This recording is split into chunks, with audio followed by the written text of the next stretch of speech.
ইউনুসপন্থী content creator Nurzaman কাফির বাড়িতে আগুন। আর গতকাল রাতে তার বাড়িতে আগুন দুষ্কৃতীদের। কোন দেশের জন্য, কাদের জন্য বলেছিলাম, নিরাপত্তা পায়নি, সোশ্যাল মিডিয়া আক্ষেপ কাফির। 7 দিনের মধ্যে ব্যবস্থা না নিলে রাজপথে নামবেন।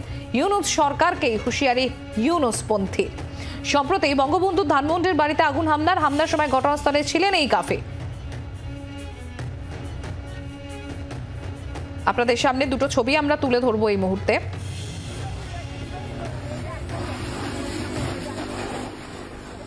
বঙ্গবন্ধু শেখ মুজিবুর রহমান তার বাড়িতে 32 নম্বর ধানমন্ডি, যে বাড়িতে সেই হামলা চালানো হয়, ভাঙচুর করা হয়, আগুন ধরিয়ে দেওয়া হয়, সেই ছবি আপনাদের সামনে তুলে ধরবো। তার পাশাপাশি যার কথা বলছিলাম, অর্থাৎ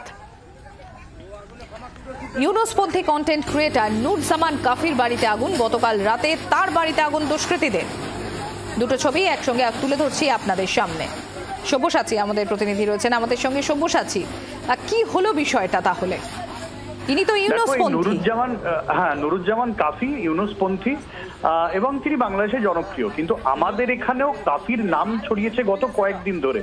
বইমেলায় তিনি বইমেলার একটি স্টলে ছিলেন, সেখানে এক মহিলাকে কিছু মন্তব্য, এবং সেই মন্তব্য থেকে নানা রকম চর্চা, একটা মজার আকারে সেখান থেকে কাফি খুব নাম খুব চর্চায় ছিলেন গত কয়েকদিনে। তারপরেই আজ এই খবর এলো যে এই কন্টেন্ট ক্রিয়েটর নুরুজ্জামান কাফি তার মঙ্গলবার রাতে পটুয়াখালীর কলাপাড়া উপজেলা রয়েছে, সেখানে রজপাড়া বলে একটা জায়গা আছে, সেখানে তার গ্রামের বাড়ি আগুন দিয়ে পুড়িয়ে দিয়েছে। এবং বিষয়টা হচ্ছে ইন্টারেস্টিং এই জায়গা থেকে, যেখানে আওয়ামী লীগের বাড়ি পোড়ানো হচ্ছে, বঙ্গবন্ধুর বাড়ি পোড়ানো হচ্ছে, সেখানে একটা ইউনুসপন্থী কন্টেন্ট ক্রিয়েটর তার বাড়ি পুড়িয়ে দেওয়া হচ্ছে। এটা বেনজির ঘটনা। খুব স্বাভাবিকভাবেই কাফি যথেষ্ট গোটা বিষয়ে ক্ষুব্ধ। তার এই ভাঙা বাড়ির সামনে তিনি বসে কপাল চাপড়াচ্ছেন, কান্নাকাটি করছেন, সে ছবি ভাইরাল হয়েছে। এবং কাফি এই কথাও বলে দিয়েছিলেন যে 7 দিন সময় দিচ্ছি, যদি তিনি আন্দোলনকারীদের সঠিক নিরাপত্তা দিতে পারেনি সরকার, যদি এর মধ্যে নতুন ঘর তৈরি করে দেওয়া না হয়, দোষীদের গ্রেফতার করানো হয়, তাহলে বিপ্লবী সরকারের ডাক দেওয়া হবে। তবে এবং এটাও সে বলেছিল যে সে একাই তার বাড়ির সামনে রাস্তায় দাঁড়াবে, আর দাঁড়ালে রাস্তায় পুরো জ্যাম লেগে যাবে। এরকম নানা রকম গরম গরম কথা কাফি বলেছিল। তারপরে অবশ্য প্রচুর মানুষ, যারা শীর্ষকর্তা অনেকেই সেখানে গিয়েছেন এবং সেখানে গিয়ে তাকে শান্ত করেছে, শান্ত করে গোটা বিষয়ে তদন্তের আশ্বাস দিয়েছে। তখন কাফি বলেছেন যে তিনি খুশি গোটা বিষয়ে।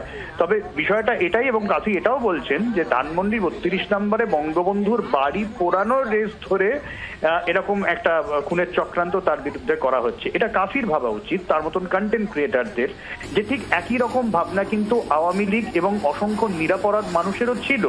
একই রকম ভাবনা ছিল বঙ্গবন্ধুর বাড়ির সঙ্গে আবেগ যাদের জড়িয়ে রয়েছে তাদেরও। তখন এই কাফির মতো দুর্বৃত্তদের সেই সব কথা মনে হয়নি। এখন তাদের ঘরে যখন আঁচ লেগেছে, এখন তারা মরাকান্না কাঁদছেন এবং তারা ক্ষুব্ধ হয়ে উঠছেন, বিষোদ্গার করছেন। ঠিক একই ঘটনা আওয়ামী লীগের সাথে ঘটেছিল। ফলে যেটা আগেই আমরা বারবার বলছি, যে বাংলাদেশে ইউনূস সরকার যে পথে হাঁটছে, গৃহযুদ্ধর পরিস্থিতি তৈরি হচ্ছে, আর এই পাল্টা দাওয়াইগুলো হচ্ছে সেই গৃহযুদ্ধেরই একেবারে প্রাথমিক সূচনা। গৃহযুদ্ধের প্রাথমিক সূচনার এই আঁচটা হাড়ে হাড়ে টের পাচ্ছে এই ইউনুসপন্থী কন্টেন্ট ক্রিয়েটর নুরুজ্জামান কাফি।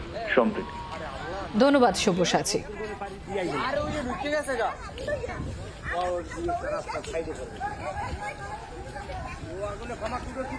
এই নুরুজ্জামান কাফি তিনি কি বলছেন তার প্রতিক্রিয়া একবার শোনাবো আপনাদের।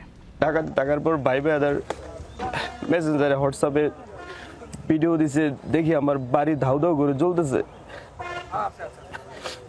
দেখেন জ্বলতে জ্বলতে বাড়িটাই নাই।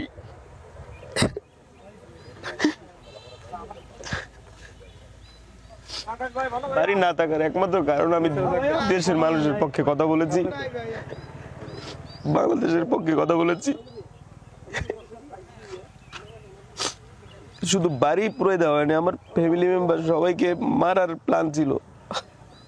এটা কোনো বানোয়াট কথা না। আমার আমার আমার বাপেও বলছে যে আমরা ঘর থেকে বের হইতে পারি নাই।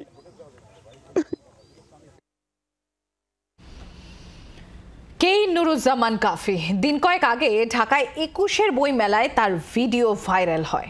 দেখুন। ফুল কোথায়? তোমার স্টল কত? 11। লাল নিবে না সাদা নিবা? এগুলা কি হইয়া?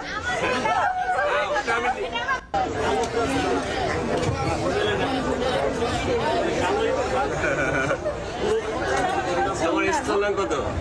11। লাল নিবে না সাদা নিবা?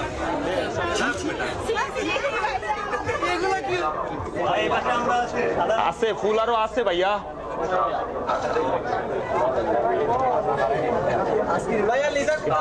লিজা বিদেশে। তোমার স্লোগান